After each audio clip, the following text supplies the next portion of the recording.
Engagement நடந்து முடிஞ்சிருச்சு.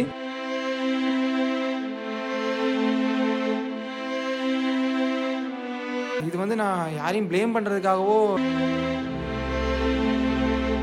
அதுக்காக முதல்ல சாரி கேட்டுக்கிறோம்.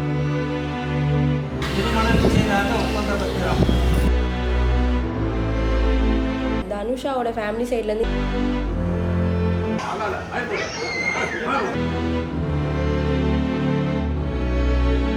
இந்த தான்றதை விட்டுருங்க. எனக்கு இந்த ஸோ அந்த கேள்வியை நான் மறக்கவே மாட்டேன்.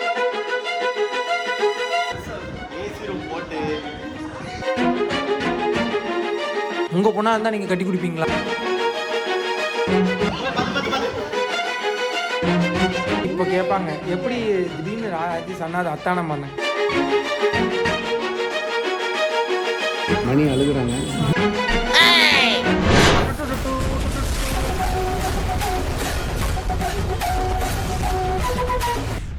எங்கள் சிரிப்புக்கு சொந்தக்காரங்க எல்லாருக்கும் இல்லை என் பிளாகு இனிமேல் இது நம்ம vlog. खत्म, बाय बाय. எங்க சிரிப்புக்கு சொந்தக்காரங்க எல்லாருக்கும் வணக்கம். வணக்கம். இப்போ நீங்கள் பார்க்க போகிற vlog, நாங்கள் அந்த vlog போட வேணாம்னு நினச்சிட்டு இருந்த ஒரு vlog. ஐயோ வாய் வளருது. வாய் கொளருதா இல்லையா? தண்ணி குடிக்கலாமா இல்லையா?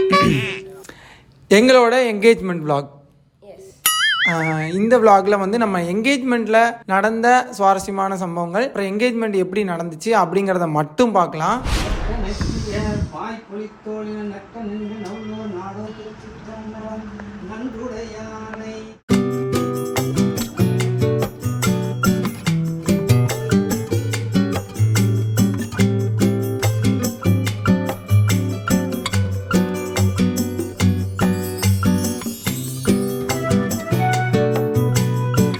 புரியுது உங்கள் ஆர்வம் நல்லா புரியுது. மற்ற கொஸ்டின்ஸ்லாம் இருக்கும், உங்களுக்கு நிறைய கொஸ்டின்ஸ் இருக்குது, நிறைய போர்ட்ரேட் பண்ணி வச்சுருக்கீங்க. அதெல்லாத்தையும் பற்றி நம்ம அடுத்தடுத்த விலாகில் பார்க்கலாம். இந்த விலாகில் என்கேஜ்மெண்ட் எப்படி நடந்துச்சு அப்படிங்கிறத மட்டும் பார்க்க போகிறோம்.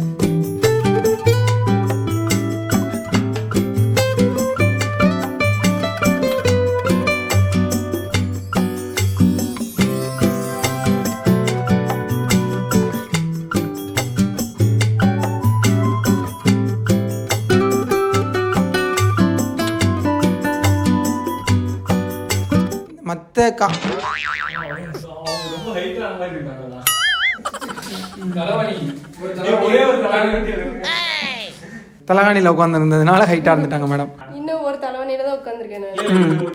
இப்போ ஒரு தலகாணியில் தான் உட்காந்துருக்காங்க. அதனால தனாக்கா ஹைட்டாக இருக்காங்க அப்படின்லாம் யாரும் நினச்சிடாதீங்க. என்கேஜ்மெண்ட் வந்து எங்கே நடந்துச்சு அதெல்லாம் விவரமாக சொல்லியிருந்தோம். என்கேஜ்மெண்ட் வந்து தூத்துக்குடியில் உள்ள சிவன் கோவிலில் தான் நடந்துச்சு. ஏன் அப்படின்னா மேரேஜ் வந்து இந்த ஒரே இந்த தான் சைலண்ட் மோட் ப்ளீஸ்.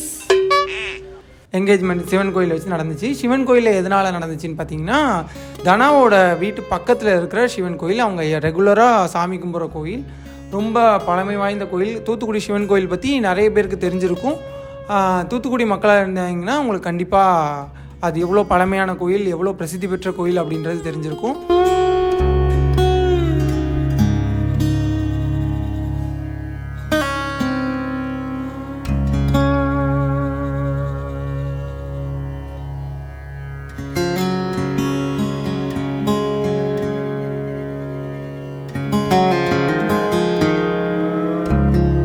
நம்மளோட சொந்த பந்தங்கள், எங்கள் வீட்டு சைடில் இருக்கிற சொந்த பந்தங்கள், அப்புறம் தனா வீட்டு சைடில் இருக்கிற சொந்த பந்தங்கள் மட்டும்தான் என்கேஜ்மெண்ட்டுக்கு இன்வைட் பண்ணியிருந்தோம். ஏன்னா அதுக்காக முதல்ல சாரி கேட்டுக்கிறோம். நிறைய பேர் வந்து என்ன சொல்லாமல் டக்குன்னு பண்ணிட்டீங்க அப்படிலாம் நிறைய பேர் கேட்டிருந்தீங்க. இது அவசர அவசரமாக நடந்ததுனால யார்ட்டையும் எதுவும் சொல்லிக்க முடியல. மேரேஜுக்கு கண்டிப்பாக அவங்க எல்லாரையும் இன்வைட் பண்ணுவேன். ஏன்னா எங்கள் சொந்த பந்தங்களை தாண்டி நாங்கள் ரொம்ப ஏங்குற கல்யாணத்துக்கு வரணும்னு ஏங்குற ரிலேஷன்ஷிப் வந்து நீங்கள் எல்லோரும் தான். ஸோ நீங்கள் வந்து தயவு செஞ்சு முடிஞ்ச வரைக்கும் இது வந்து திருமணம் வந்து எங்கே நடக்கும்னு பார்த்தீங்கன்னா, தூத்துக்குடி மாவட்டத்தில் இருக்கிற தென்திருப்பேரி, அதுதான் என்னோடய ஹோம் டவுன். ஸோ அங்கே வந்து இருக்கிற மஹாலில் தான் கல்யாணம் நடக்கும். உங்களுக்கு வந்து வர்றதுக்கெலாம் பெருசாக சிக்கல் இருக்காது. கரெக்டாக நீங்கள் எங்கேருந்து வந்தீங்கனாலும் மதுரை வழியாக தான் வந்தாகணும். எங்கேருந்து வந்தீங்கனாலும் மதுரையிலேருந்து திருநெல்வேலி வந்து வரலாம், தூத்துக்குடி வந்து வரலாம். எப்படியா இருந்தாலும் நீங்கள் மதுரையிலேருந்து திருநெல்வேலி வந்தீங்கன்னா திருநெல்வேலியிலேருந்து திருச்செந்தூர் போகிற பஸ்ஸில் ஏறினீங்கன்னா தென்திருப்பேரைங்கிற ஸ்டாப்பில் இறக்கி விட்ருவாங்க. இல்லை நீங்கள் தூத்துக்குடி வர்ற மாதிரி இருந்துச்சுன்னா தூத்துக்குடிக்கு அப்புறம் ஏரல்லேருந்து தென்திருப்பேரை வந்துடலாம். இல்லைனாலும் நான் சீக்கிரமாக ஏதாவது ஒரு அரேஞ்ச்மெண்ட் பண்ணிவிட்டு நான் அதெல்லாம் அப்டேட் பண்ணுறேன். ஆனால் கண்டிப்பாக நான் வந்து ரொம்ப ரெக்வஸ்ட் பண்ணி கேட்டுக்கிறேன். ஏன்னா நான் ரொம்ப நாளாக கரெக்டாக 1 மில்லியன் நம்ம ரீச் பண்ணதுலேருந்து சொல்லிகிட்ருக்குறோம் ஃபேன்ஸ் மீட் கண்டிப்பாக வைக்கணும்னு. அப்போலாம் நம்ம ரொம்ப ஓரளவு பீக்கில் இருந்தோம். அதனால் ரொம்ப ஆசைப்பட்டேன் ஃபேன்ஸ் எல்லாம் மீட் பண்ணணுன்னு. ஆனால் அது கடைசி வரைக்கும் நடக்காமையே போயிடுச்சு. ஸோ இந்த டைமில் இந்த மாதிரி எனக்கு ஒரு நல்ல விஷயம் நடக்குது, அதுவும் எவ்வளோ ஸ்ட்ரகிளுக்கு அப்புறம் நடக்குதுன்றது உங்களுக்கு நல்லா தெரியும். ஸோ இந்த மாதிரி ஒரு நல்ல விஷயம் நடக்கும்போது அதில் உங்கள் எல்லாரோட ஆசீர்வாதமும் வேணும். ஸோ மறுபடியும் நான் சொல்கிறது அதுதான், எங்கள் மேலே அக்கறை கொண்டவங்க, எங்கள் வாழ்க்கை இதுக்கப்புறமாவது நல்லா இருக்கணும்னு நினைக்கிறவங்க எல்லாரும் முடிஞ்ச வரைக்கும் வர ட்ரை பண்ணுங்கள். இது வந்து ஃபேன்ஸ் மீட்டாக நான் நினைக்கல, என்னோடய கல்யாணம்னு நினைக்கல, உங்கள் எல்லாரையும் சந்திக்கிறதுக்கு எனக்கு கிடைக்கிற ஒரு வாய்ப்பான்னு நினைக்கிறேன். இதுதான் நான் முதல்ல வைக்கிற ரெக்வெஸ்ட். அப்புறம் இப்போ நம்ம என்கேஜ்மெண்ட் எப்படி நடந்துச்சு அப்படிங்கிறதுக்குள்ளே போயிடலாம்.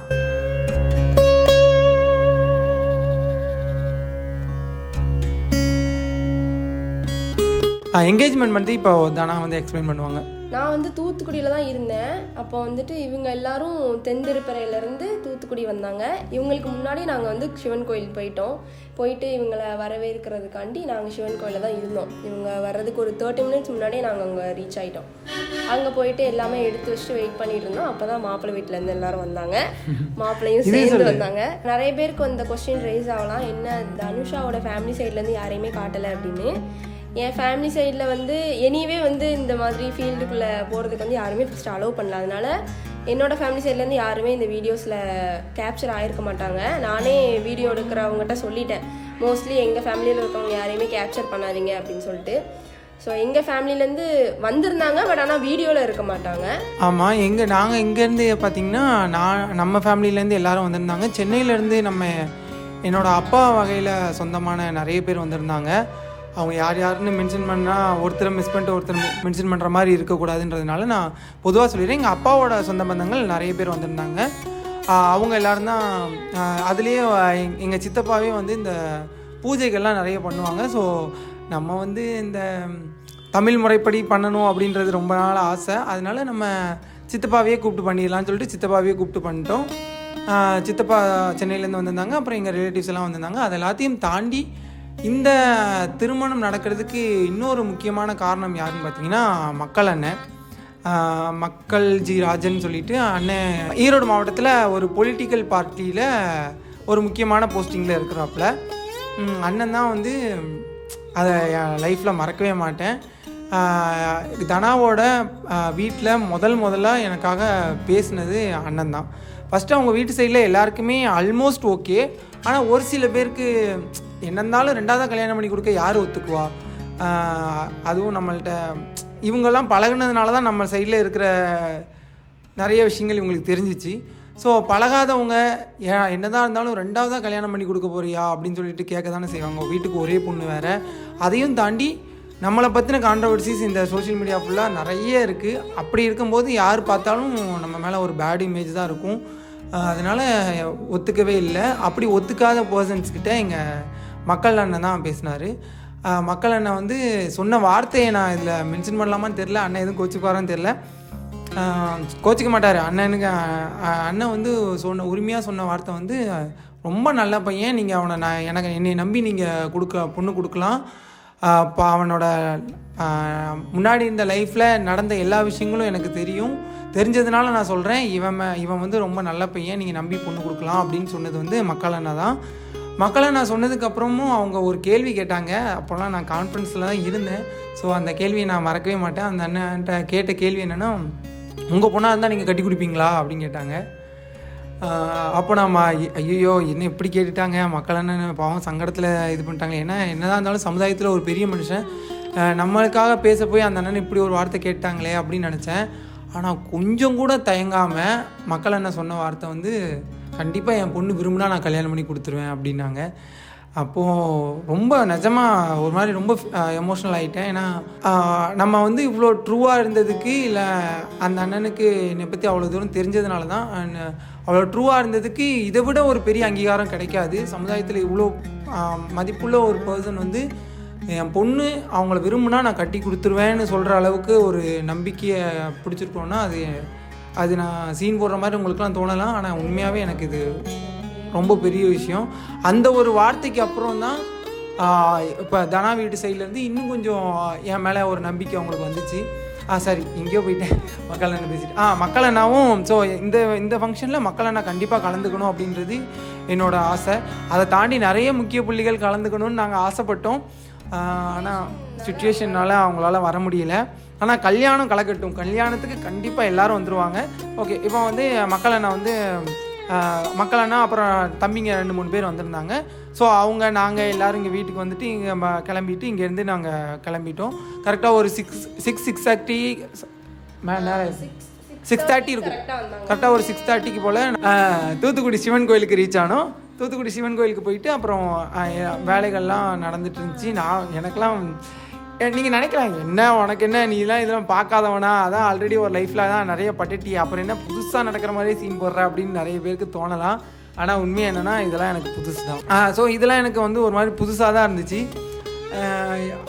உண்மையை சொன்னால் அங்கே நின்றுட்டு இவளை மட்டும் பார்க்கக்கூடாதுன்னே நினச்சிட்டு இருந்தேன் நான் மட்டும். ஏன்னா எனக்கு இது ஒரு மாதிரி ஒரு கில்ட்டும் இருக்கும், அதே நேரத்தில் ஒரு கில்ட்டும் இருக்கும். ஏன்னா அவங்க ரிலேட்டிவ்ஸ் எல்லாருமே இருக்காங்க. இவளுக்கு தனா உனக்கு எப்படி இருந்துச்சு?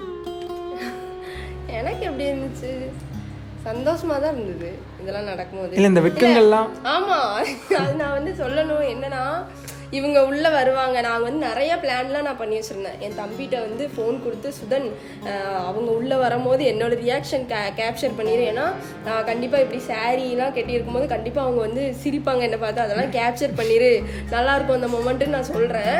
இவங்க உள்ளே வராங்க, நான் இவங்கள பார்த்துட்டு அந்த தூண் பின்னாடி போய் ஒழிஞ்சிட்டு நான் என் தம்பியை பார்க்குறேன், எங்கடா இருக்க வீடியோ இருக்குன்னு பார்த்தா அவனை காணும்.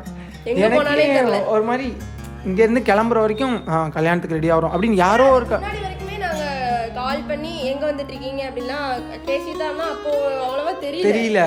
இன்னொன்று ஏதோ ஒரு நிச்சயதார்த்தத்துக்கு ரெடி ஆகிட்டு இருக்கிறோம் அப்படிங்கிற மைண்ட் செட் தான் இருந்துச்சு. அங்கே போனோன்னா ஆமாம் இல்லை நமக்கு தான் நிச்சயதார்த்தம் இல்லை அப்படிங்கிற மாதிரி ஒரு இது வந்துச்சு. சரி அப்படியே கேஷுவலாக ட்ரை பண்ணேன். ஆனால் இவங்க ரொம்ப கேஷுவலாக தான் இருந்தாங்க. நீங்கள் அந்த வீடியோவில் பார்த்தா எனக்கு கம்பெனி கொடுக்கறதுக்கு எங்கள் மாமா 2 பேர் வந்துட்டாங்க. ஸோ அவங்கள்ட்ட அப்படியே பேசுகிற மாதிரி சீரியஸாக பேசிட்டு ரொம்ப பேசிட்டு ஒரு ஓரமாக போய் உட்காந்து பேசிட்டு என்னை சத்தியமாக இவங்க வந்து பார்த்துட்டு நல்லா இருக்குன்னு கூட என்னை சொல்லவே இல்லை. எனக்கு வந்து அது வந்து வெட்கத்தை மறைக்கிறதுக்காக ஒரு மாதிரி மூட் சேஞ்ச் பண்ணுவோம்ல, அந்த மாதிரி இருந்துட்டேன். கொஞ்சம் கொஞ்சமாக நேராக ஆக ஒரு மாதிரி பக்குன்னே இருந்துச்சு. இன்னொரு விஷயம் அதான் நான் ஆல்ரெடி சொன்ன ஒரு சின்ன கில்ட் இருக்கும்ல. என்னன்னாலும் சொந்த பந்தங்கள்லாம் என்ன நினைப்பாங்க, அந்த பொண்ணு வீட்டில் என்ன நினைப்பாங்க, இப்படிலாம் ஓடிட்டே இருந்துச்சு மண்டையில். ஏன்னா என்னதான் இருந்தாலும் வீட்டுக்கு ஒரே பொண்ணு, இப்படி நம்ம கஷ்டப்பட்டு வளர்த்து படிக்க வச்சு இப்படி 2ஆம் தரமாக கட்டி கொடுக்கறதுக்கா இப்படிங்கிற தாட் அவங்களுக்கு வந்துகிட்டே இருக்குமேன்றது மைண்டில் ஓடிட்டே இருந்துச்சு. அதே நேரத்தில் இவ்வளோ பார்க்கும்போது சிரிப்பு வந்துடுச்சு, வெக்கம் வந்துடுச்சு. ஆனால் அதை கண்ட்ரோல் பண்ணுறதுக்காக அப்படியே நான் டைவர்ட் பண்ணிட்டு திரும்பிக்கிட்டேன். கொஞ்சம் நேரத்தில் இந்த பக்கம் திரும்பினா தானே நீ சிரிப்பேன்னு சொல்லிட்டு அந்த பக்கமாக திரும்பிட்டு வந்துட்டு சமாளிச்சுட்டே இருந்தேன். ஆனால் இன்னொன்று என்னென்னா எங்கள் ஃபேமிலி சைடுலுமே யாருமே வந்துட்டு என்ன இது இந்த பையனுக்கு செகண்ட் மேரேஜ் தானே, எல்லாருக்குமே எல்லாமே தெரியும். ஆனால் செகண்ட் மேரேஜ் தானே எதுக்கு இப்படிலாம் பண்ணுறாங்கன்னு யாருமே நினைக்கவே இல்லை. எதுக்கு அப்படி நினைக்கலன்னா இவங்களோட அந்த குட் கேரக்டரும் அந்த குட் சோனும் வந்துட்டு அது கண்ணை மறைச்சிருச்சுன்னு தான் சொல்லணும். ஏன்னா எல்லாருக்குமே இவங்களை ரொம்ப பிடிச்சிருந்துச்சு எங்கள் ஃபேமிலியில். ஆமாம், எனக்குமே அதான் ஆச்சரியமான விஷயம். எனக்கு இவங்க வந்து வாலண்டியராகவே போய் பேசினாங்க, நல்லா பார்த்துக்கோங்க, நல்லபடியாக இருங்க, நல்லபடியாக இனிமேல் நல்லபடியாக லைஃப் ரன் பண்ணுங்கன்னு தான் சொன்னாங்களே தவிர்த்து ரொம்ப சப்போர்ட்டிவாக இருந்தாங்க. எனக்கு ரொம்ப ஆச்சரியமா இருந்துச்சு. ஏன்னா சரி இவளுக்கு தெரியுது, இவங்க அப்பா அம்மாக்கோ இல்லைன்னா பாட்டிக்கோ தெரியறதெல்லாம் ஓகே, இவ சொல்லியிருப்பான்னு சொல்லலாம். ஆனால் அங்கே இருந்த தெருவில் இருந்தவங்க, அவங்க ஸ்ட்ரீட்லேருந்து வந்தவங்க எல்லாருமே ரொம்ப அன்பாக நடந்துக்கிட்டாங்க. அது எனக்கு ஒரு மாதிரி இவ்வளோ நம்பிக்கை வச்சுருக்காங்க நம்ம மேலே அப்படின்ற இன்னும் கொஞ்சம் இந்த நம்பிக்கையை எப்படியாவது காப்பாற்றணும் அப்படிங்கின்னு இன்னும் கொஞ்சம் பொறுப்பு தான் அதிகமாச்சு. இந்த வீடியோ மூலமாக நான் சொல்லிக்கிறேன், கண்டிப்பாக நீங்கள் என் மேலே வச்ச நம்பிக்கையை நான் காப்பாற்றுவேன். நாங்கள் நல்லபடியாக வாழ்ந்து காட்டுவோம். அதுக்கப்புறம் நிச்சயதார்த்தத்தில் நடந்த விஷயங்கள்லாம் சொல்கிறோம். அதுக்கப்புறம் திடீர்னு ரொம்ப நேரமாக அவங்களுக்குள்ளேயே நிறைய விஷயங்கள் பண்ணிகிட்டு இருந்தாங்க. அதாவது இவங்க வீட்டு சைட்லேருந்து வந்தவங்க, எங்கள் வீட்டு சைட்லேருந்து வந்தவங்க எல்லாம் இன்னும் நாங்களும் வேடிக்கை பார்த்துட்டே இருந்தோம். திடீர்னு எங்களை மேடைக்கு கூப்பிட்டவும் இவங்கள தான் ஃபஸ்ட்டு கூப்பிட்டாங்க. ஆமாம், இந்தாங்க போய் ட்ரெஸ்ஸை மாற்றிட்டு வாங்கன்னு ட்ரெஸ் கொடுத்தாங்க.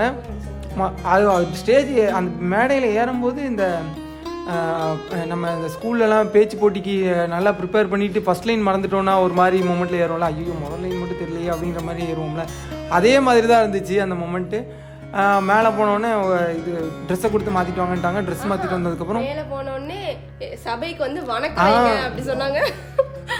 அந்த அந்த வணக்கம் வைக்கிற இடத்துல எவ்வளோ தயக்கமா இருந்துச்சு தெரியுமா? ஆமாம், நான் வழக்கம் போல் எல்லாத்தையும் இப்படி நெஞ்சில் கை வச்சுட்டு வைக்க ஆரம்பிச்சிட்டேன். வணக்கம் அப்படின்னாங்களா? அதுக்கப்புறம் கையை எடுத்து அவையோருக்கு வணக்கம்னு சொல்லியிருந்தாங்க. எனக்கு வாயால் சொல்லணுமா இல்லை வணக்கம் மட்டும் வைக்கணுமா அதுவே தெரியல. இப்போ ஜம்முன்னு வச்சுட்டா வணக்கம் சொல்லிட்டா இவளை பார்த்து காப்பி அடிச்சு நானும் அப்படி எனக்கு வந்து நான் வந்து கண்ணாடி போடல, லென்ஸ் வச்சு, ஆனால் எனக்கு வந்து ரொம்ப கண் தெளிவாக தெரியல. நான் வந்து வணக்கம் அப்படின்னு சொல்லி வச்சுட்டேன். அதுக்கப்புறமா தான் ட்ரெஸ் சேஞ்ச் பண்ணிட்டு வர சொன்னாங்க. ட்ரெஸ் சேஞ்ச் பண்ணிட்டு வந்து சொன்னதுக்கப்புறம் தான் ஃபுல்லாக அந்த அது என்ன இந்த ஃபியர், அதாவது என்கேஜ்மெண்ட் ஃபியரே வந்துருச்சு. ட்ரெஸ் மாற்றிட்டோம், வேஷ்டி சட்டை போட்டுட்டோம், பட்டு வேஷ்டி சட்டை கட்டிட்டோம், நமக்கு தான் என்கேஜ்மெண்ட் அப்படிங்கிற மாதிரி ஆயிடுச்சு.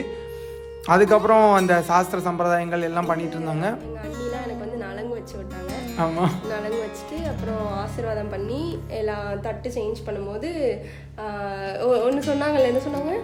எங்கள் பொண்ணை வந்து மருமகளாக ஏற்றுக்க உங்களுக்கு சம்மதமா? உங்கள் வீட்டு மருமகளாக எடுத்துக்கொள்றதுக்கு சம்மதமா அப்படின்னு கேட்டாங்க. இவங்க பரிபூர்ண சம்மதம்னு சொன்னாங்க. அப்புறம் மணிகண்டன் என்கிற ஹரிஹரன், இவங்க பேரை நான் இங்கே ரெஜிஸ்டர் பண்ணுவேன். மணிகண்டன் என்கிற ஹரிஹரன் இவங்க பேர். மணிகண்டன் என்கிற ஹரிஹரனை உங்கள் வீட்டு மாப்பிள்ளையா ஏற்றுக்கிறதுக்கு சம்மதமானு கேட்டப்போ